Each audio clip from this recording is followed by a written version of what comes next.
My name is Kyle Snar. I'm the head of partnerships at Worn and Wound. I'm super stoked that all of you came out because we've been working on this like event for, I don't even know, a full year since the last one. But hope you like the upgrade from Chelsea Market. How are we feeling about it?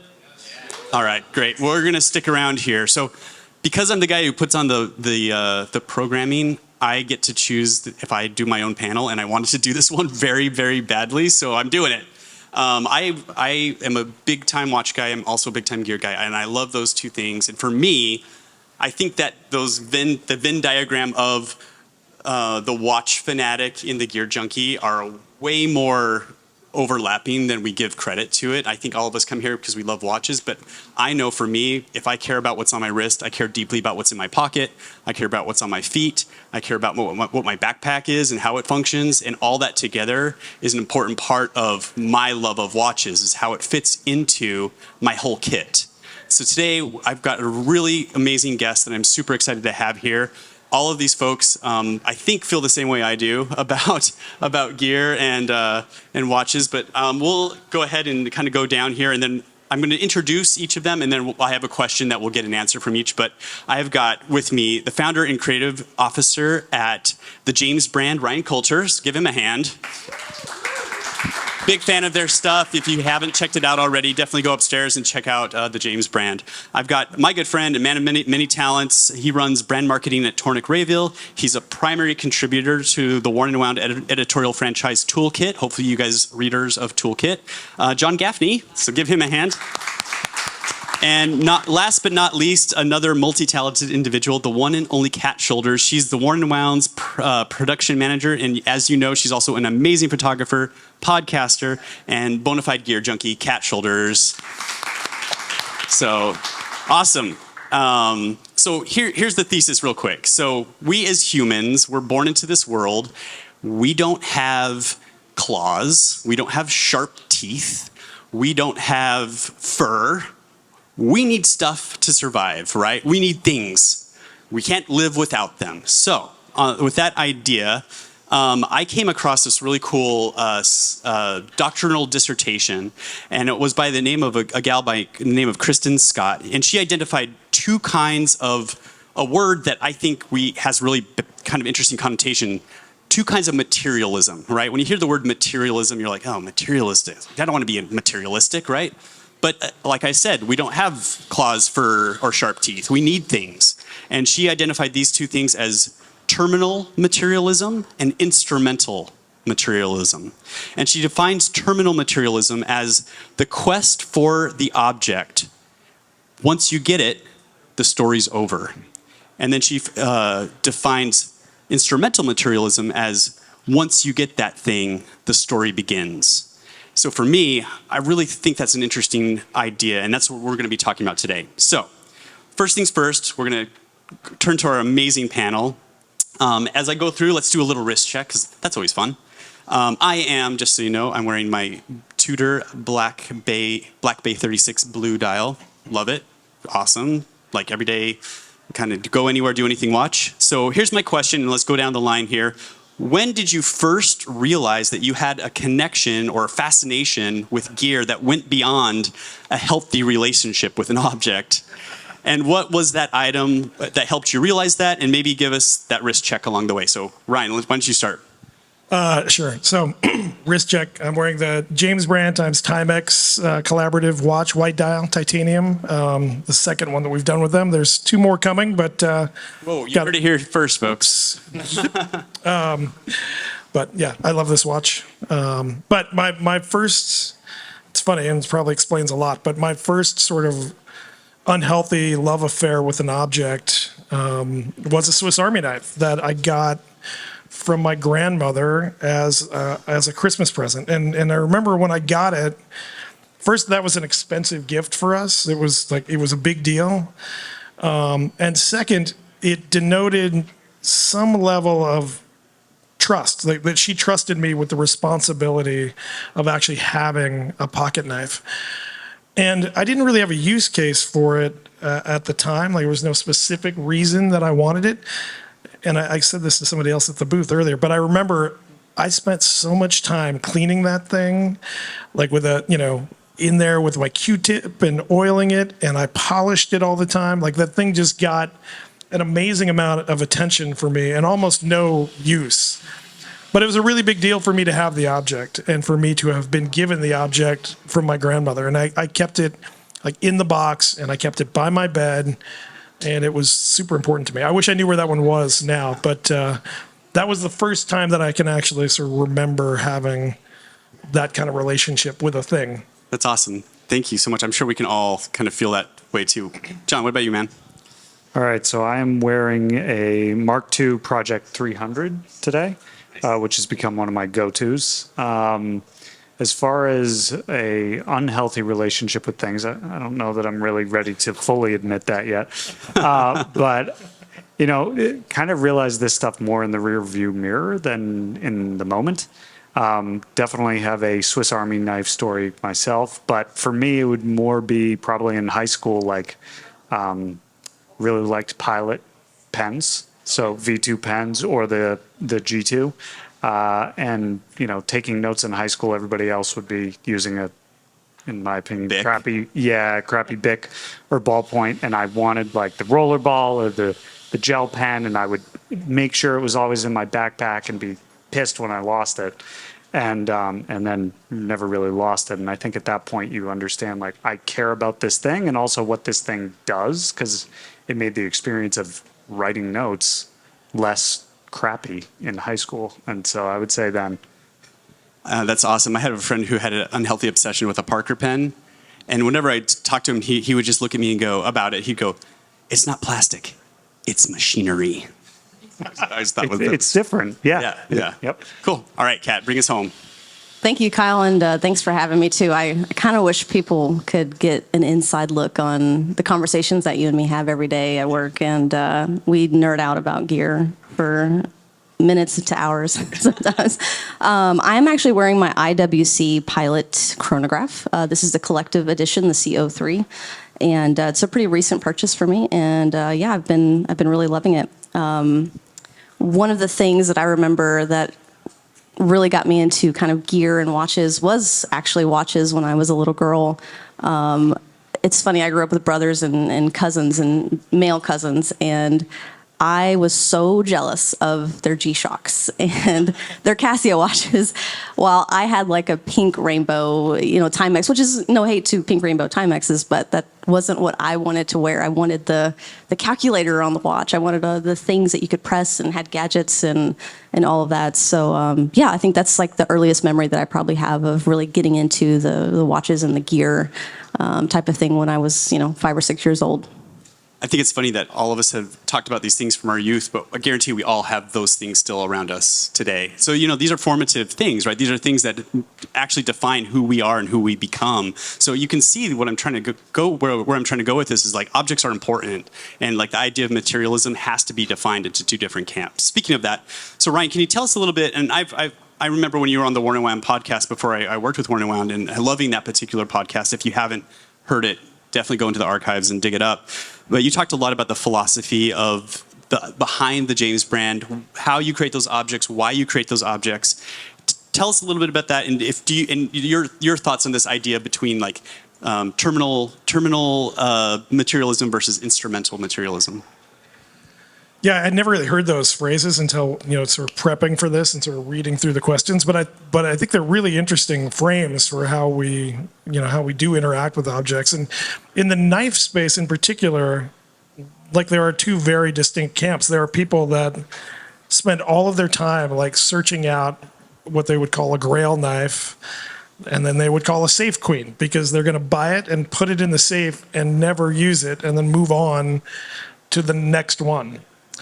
And I think we make some products that like people do that, but it's more like those are more like makers with a capital M, like people who are making 100 or 200 of things, and they auction them off all at once. But then I think a lot of our folks, I think with the pocket knife space in particular, I think a lot of the journey actually does begin after you have it in hand.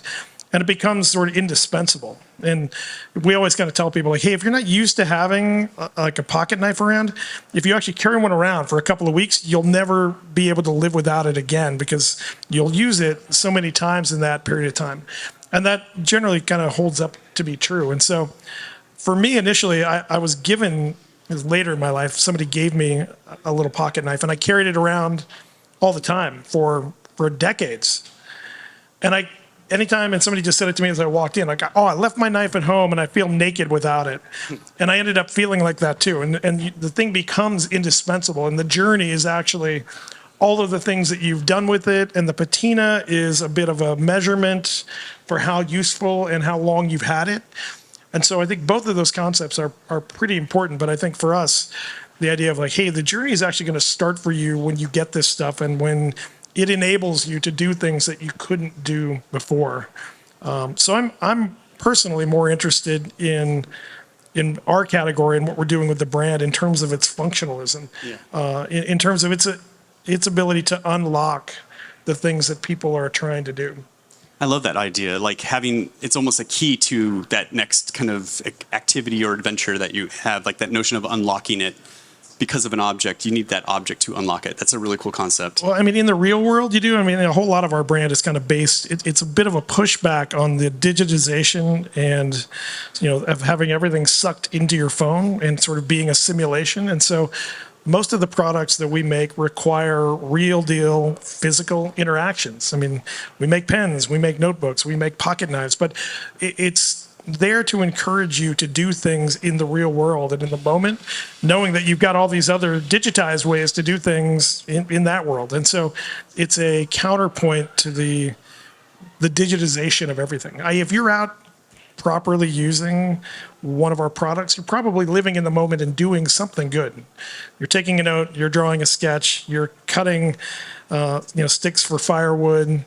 You're doing something real, and we really want to be an enabler of actual analog experiences. That's a core part of what we're trying to do. I can say personally, you've had an effect on me. Ever since I met you, I've never used a pencil sharpener. I've always just done the pocket knife pencil sharpening. It's a way more fun experience. Yeah. I mean, you can do it anywhere, right? You got your knife. Exactly. You can just do that and make it happen. Totally. John, thanks for coming. Obviously, you're working with the Bill Yao on the Tornik Ravel brand. You guys are big fans of the Tornik Ravel brand. Thank you very much. That's awesome.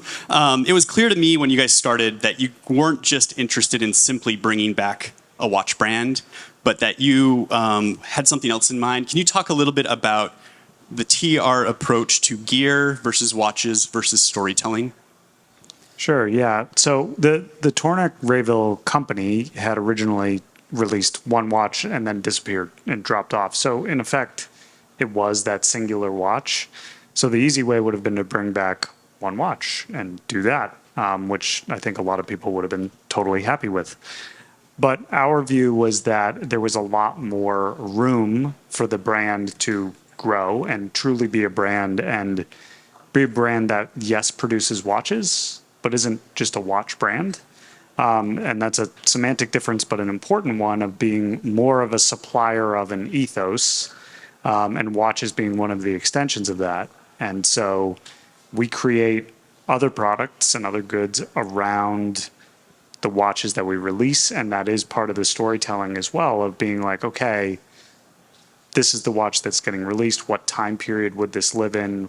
If we were to reevaluate that time period, what might we pair with the watch or release at the same time, to try and be transportive to people and expand the idea of just being a watch company into a supply brand, really.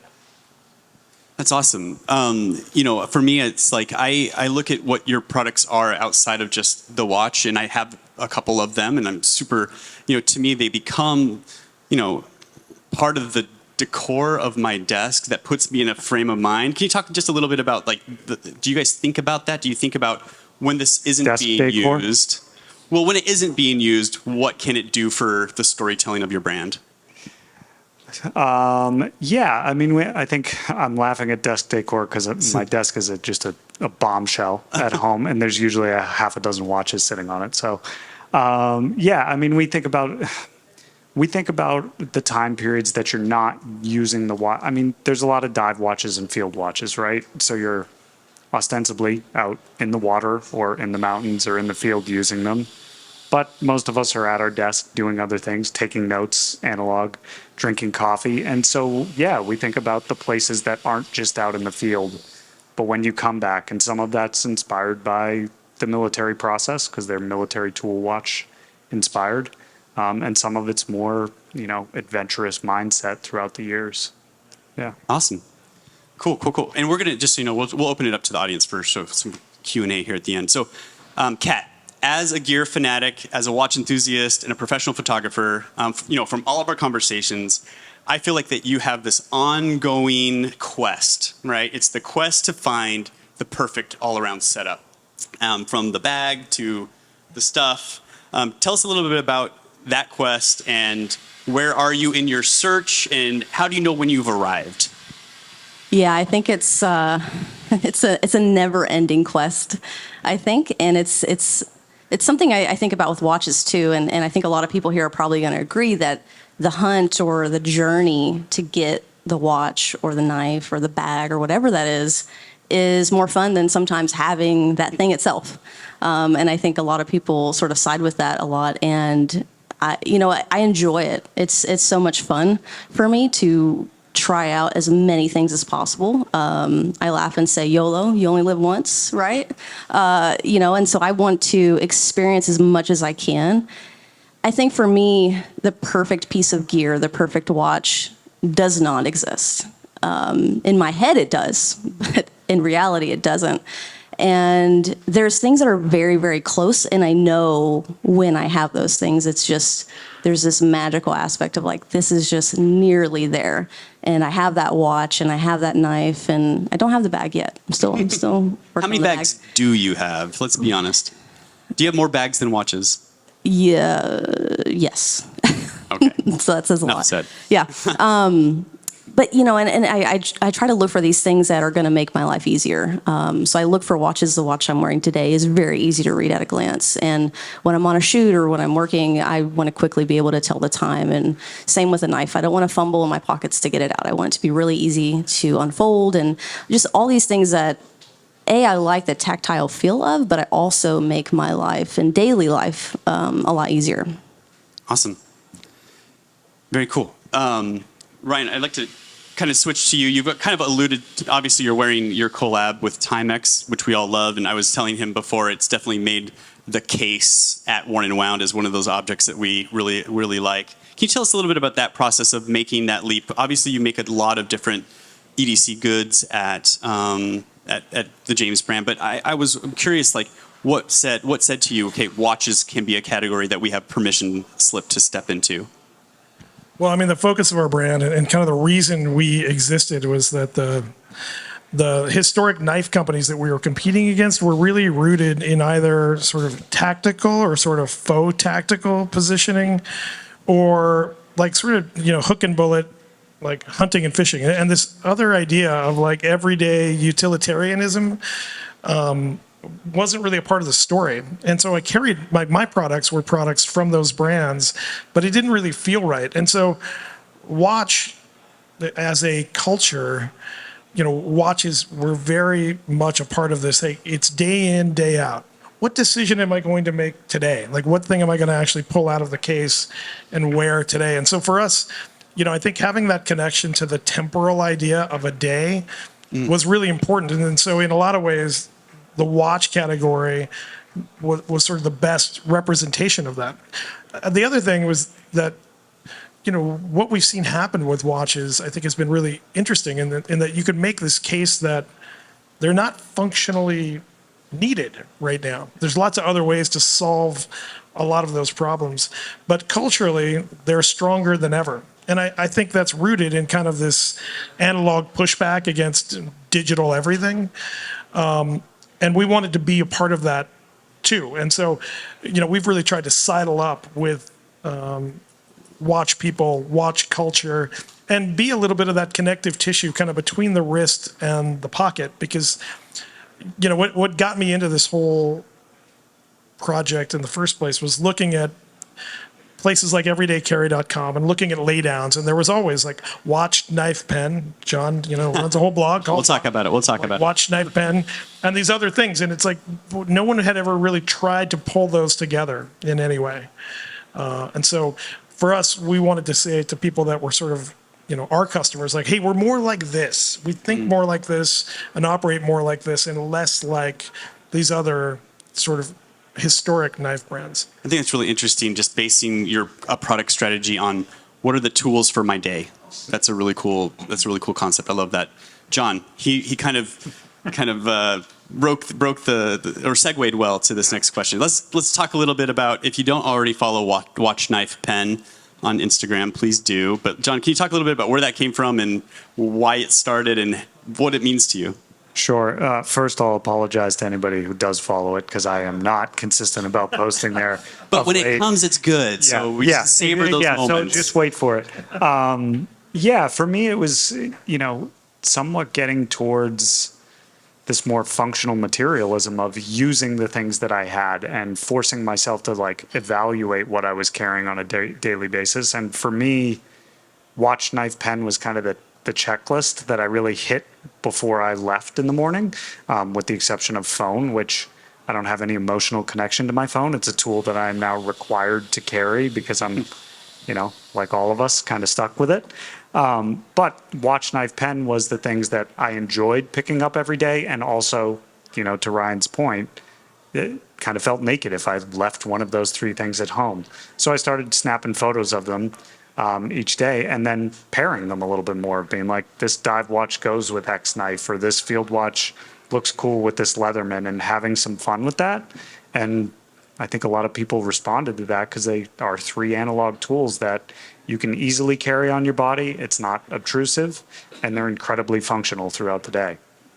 I know, I love it. It's one of my favorite follows. So give it a little follow for sure. And I think for me, it became, I like that idea of just choice, right? Like it's making conscious decisions. It's not just grabbing it because it's there, but like making a conscious decision each and every day, because this is my watch, but are the things that I'm going to choose to go with it because it makes me feel different when I have these paired in a proper way. I think that's really cool. Yeah, and I mean, Kat brought this up a little bit of different days call for different things, right? So a day I'm going surfing, I might select a dive watch that has a wicked long NATO on it that I would not wear normally because it's going to go over a wetsuit at a certain point during the day. That's awesome. I appreciate that. All right, so let's talk about this, and I'll open this one up to the whole panel, and then we'll kick into some audience Q&A here. Let me just check my time. Okay. All right, so the whole idea here is there are watch collectors, there's pocket knife people, there are backpack enthusiasts, there's gear junkies in general. Is it a question of depth or breadth? So should we be deep dive nerds into every aspect of our kit? Like, should we know as much about our watch as we do about our knife, as we do about our pen, and so on and so on? Or is it okay to just grow our experience in one product category and dabble in others? Are we posers in those other ones if we just dabble? Or do we need to have that equal level of like nerddom across our entire kit? Any thoughts on that? Just shout out if you got them. Well, being an expert in everything sounds exhausting. Yes. What are you a poser in then? I say that I love geeking out, and I love going deep into the forums, reading about bags, reading about watches, and I certainly did that a lot in the early days of me becoming a watch enthusiast. But it is exhausting, and I would find myself at like 3 o'clock in the morning on Watch You Seek. Like, what am I doing? Turn this off. And you're not going to learn everything, and that's my thing. But I think that there is a continued learning and enjoying that you can do at your own pace. But no, I certainly believe that you got to do what's best for you. And if you want to learn everything about bags and knives and watches, go ahead. Do you think we can go down the line and we just like go as deep as we can and then move on to the next category? What do you guys think? I think it depends. I would say the mindset that goes deep in one category is going to be predisposed to going deep in everything. But as Kat said, that it's exhausting, and you will likely then move on. We have better things to do with our time? Potentially, yeah. But you got to do what works for you too, and have fun with it. Ryan advised that I not get involved in vinyl and now I have a lot of vinyl. Tried to tell you. Awesome. All right. Let's see here. So in the recent years, we have seen kind of a new category of everyday carry items pop up, which are essentially like micro multi-tools, these little teeny, like almost like no hinged gadgets. I think the James brand has a great example called the Halifax. But what do you guys think is the next kind of big thing in the EDC space? I mean, I don't know about you guys, but I like kerchiefs. But what do you guys think is the next big thing? I see a trend of like the fanny pack making a comeback, the sling bags. Good call. Is Yes. anybody wearing one out here? Yeah. And Yeah, wearing there you it go. on your fanny, not just a crossbag carry. Exactly. Too. Yeah. I love them, and I think it's a great way. They come in a lot of sizes. I've got several at home, and you can get the small ones. That's literally just your EDC, your phone, your knife, your watch, or not watch, but It's almost kerchief. like they can even call it the EDC pack. that you Exactly. wear like a yeah. sling. That's and new. I think Yeah. they're great. And I think like a crossbody, I like the look of them a lot. Cool. Yeah. That's a good call. Any others you guys are seeing out there? I mean, I spend a lot of time in like the nerdy corners of the EDC space, but the things that have been happening with flashlights. Okay. I mean, I think that one still lives very firmly in the EDC nerd space, but Yep. I think there's broader appeal for that product as you make it pocketable and, make it sort of more appealing to more people. Very useful to I think have. technology's driving that, just the battery Totally. life or the brightness. The LED technology combined with what's happened with battery technology has totally upended that world. No longer have to like scrounge for the AAAs. No, and the amount of like lumens you can get out of something that is tiny that you could easily keep with you these days is just phenomenal. Yeah. So that's the thing that I see. And then in the EDC space, it's not the crossbody fanny pack, but pouches to actually organize things are a really big deal in the EDC sort of nerd world. And so like I'm always interested in what are those things that are happening deep in the nerdiest corners, and can they come up and go broader to more folks? So I don't know. We'll see where that one goes, but Yeah. it's more like it's the thing you would put in your crossbody fanny pack that kind of has like your kit, Like an organized. organizational Yeah. kit organizer. Yeah, for sure. Starting to see a lot of those. Yeah, it's happening right now. Cool. John, do you have any last minute? Not from like a product category, but more, I think the materials Oh, okay. is really interesting. Like the access to being able to do crazy plastics, polymers, laminates at like people who are small craft people being able to do that in their homes or 3D printing things really quickly and being able to make a very specific EDC solution to a problem and provide it to people like in an immediate way. I think that's pretty wild to see. Awesome. Those are some great insights. Thank you so much for sharing. I want to open it up to the audience, but first things first, last things last, I should say, is I know in that kind of argument of like terminal materialism versus instrumental materialism. I think all of us kind of agree that there's a little bit of that in each of us, but like I think we're leaning from this conversation way more into that instrumental materialism side of things, where that story begins once you find that object, even if it's not the perfect one, as Kat said. So let's open it up to the audience. We got a roving mic. Any questions for our panel? It's okay if you don't either. Totally fine. But we need at least just one before we. Yes, please, Ed. What is your overall favorite EDC item, favorite piece of kit? Doesn't have to be a specific category, just your overall favorite, won't leave the house without it. Who do you want to direct that to? Everybody, let's go. Okay. Rapid fire. Favorite single item. Field notes. Nice. Pocket knife. Okay. So you can't leave the house without? Is that I what mean, you you're said? allowed to leave the house, but like, Yeah. like your favorite piece. Well, I'll say this: piece of gear. favorite travel, since I am traveling, is the Peak Design travel pouch, and Love it. It just has so many compartments, and I love compartments so much. Amazing. We love compartments. Awesome. Any other quick questions? Yeah, we got one in the back. Hi, John Prunty, longtime listener, first-time caller. Cat shoulders. I thought you were an expert on everything and anything. So Oh no, where did you hear this? I can't think of you the same anymore. That's all. That's all that I have. Okay. Nice comment from the peanut gallery. Okay. Awesome. Can we give our panelists a we got one last question. Let's bring it out. Well, hypothetically speaking, everything like the world's ending, you gotta get on this spaceship, right? Like, to another planet. What you can only grab one single object. What if it's a watch? What would be that watch? If it's a knife, what would be that knife? Like, or whatever else it would be. Another rapid fire question? I'd probably do a Leatherman. Not even your own knife?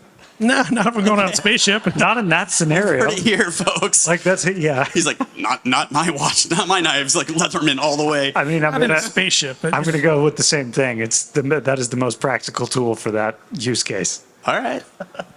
I'm going to go with my Rolex Submariner. Yeah. Yeah. It's not going to help me at all, but that's what I'm taking. Awesome. All right, let's give our panel a huge round of applause. Thank you so much. Awesome. Thank you. Awesome.